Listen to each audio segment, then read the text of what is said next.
Well, I think we can continue to make good progress with our sport. I think there's a widespread amount of goodwill out there to help our sport, not just within cycling, but outside in the commercial world, in the wider sporting world, in governments as well. And cycling is a sport and pastime that ticks many boxes for today: environment, health, transport, and so on. So, quite apart from the elite sporting angle, there's a great amount of work that can be done and should be done to help cycling develop in those aspects as well.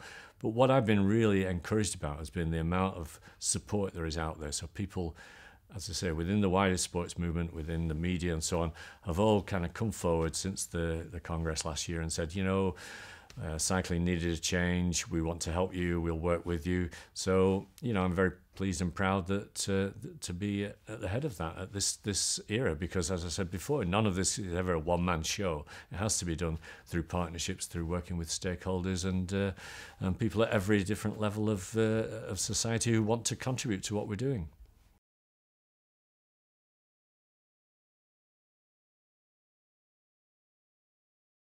Yeah, well, I think it's fair to say that this is very much a work in progress. I think most people acknowledge that there are some changes going to be needed because of overlaps and confusions in the calendar, and the need to both compensate for those areas, those countries where they are economically challenged at the moment and there are events being lost, and those countries perhaps where the economy and the growth of cycling is stronger, and we need to be in those areas as a sport if we are going to be a genuinely world sport.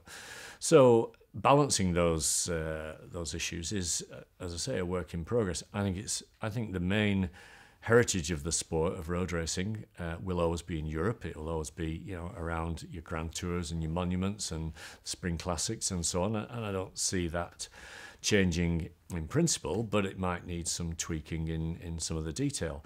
I think we can build onto that and around that in Australia, in Asia, in South America, and North America as well, in a way that's intelligent and structured and brings people on board. What I don't want to do is to get into the previous situation that we had, where UCI and major event organisers were in conflict about the calendar, and the teams were in conflict with the organisers and the UCI as well, and so on and so forth. So I think that confrontational approach is completely discredited and kind of got us into the mess that we're in.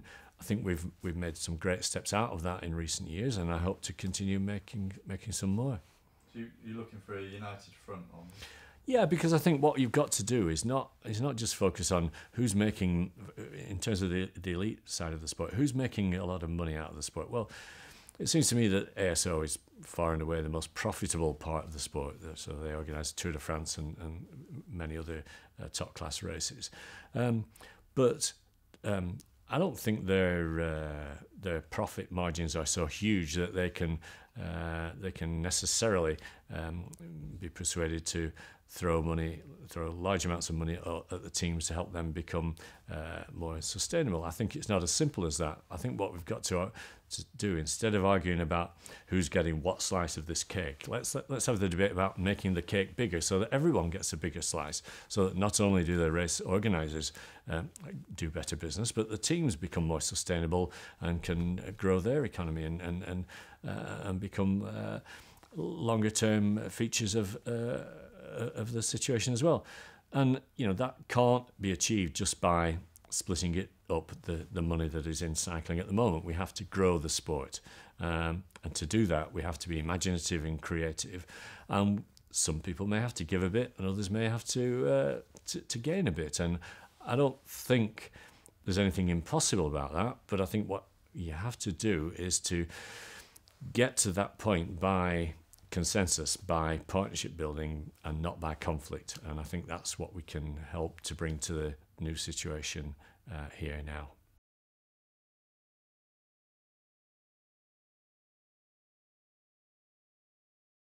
Well, the things that we've talked about, the restructuring of the elite level of the sport, the broadening of international development, and I think the other main area is the development of women's cycling as well.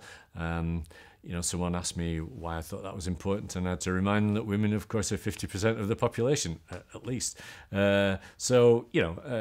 It goes without saying that we need to do a lot more, and I think all of us men, all of us in the media and in sports governance have probably been guilty of undervaluing women's contribution to all sports. And, you still only have to look at any newspaper sports columns. You still won't find much coverage of women's sport in any sport, really. Maybe tennis is a bit of an exception, but still, so cycling is not unique there. But, as I said before with the doping issue, other sports are not my concern.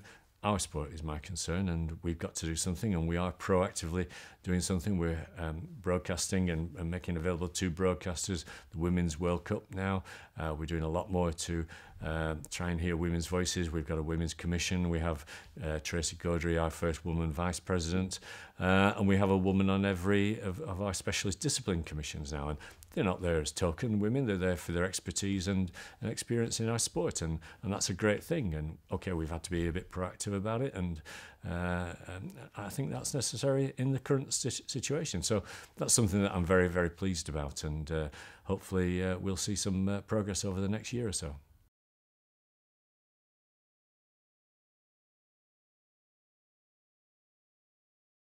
Well, I think on a personal point of view, the last few months have been very hectic. I'd perhaps like to do a bit less travelling, but no, it's more seriously, it's important to see the rest of world cycling, not just European cycling.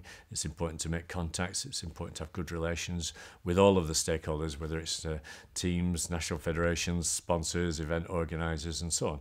So if that means me travelling around the world to meet people, then that's fine. That's part of my job. But what I want to do with the UCI is to make it an organisation that commands respect on the world stage, that it's recognised as a highly effective international federation, one of the leaders in sport, and that has a good reputation. And I want people to be able to trust in what they see as performances that are genuine, that are properly validated, that are subject to rigorous anti-doping procedures. And so when they see exceptional performances, they can have confidence that they are not as a result of doping, as was so often the case in the past. That to me is, I think, one of my key objectives.